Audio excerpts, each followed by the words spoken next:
Lardan bittasi shu Muhammad Taqiy Usmoniyning shogirdi. Qo'qonga ham shu odam kelgan bir vaqtlar. Hikmatda kelgan, Buxoroga ham kelgan. Shu odam bir gapi bor. Bir yosh katta odamga aytgan ekan.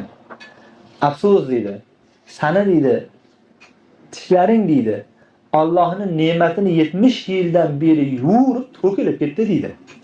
Ne'mat shu darajada ko'p ediki tishlaring deydi, yurib to'kilib ketdi deydi.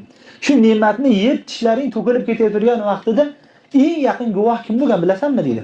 Shu ne'matni yeb turib to'kilib ketgan tishlaringning yonidagi tiling guvoh bo'lgan deydi.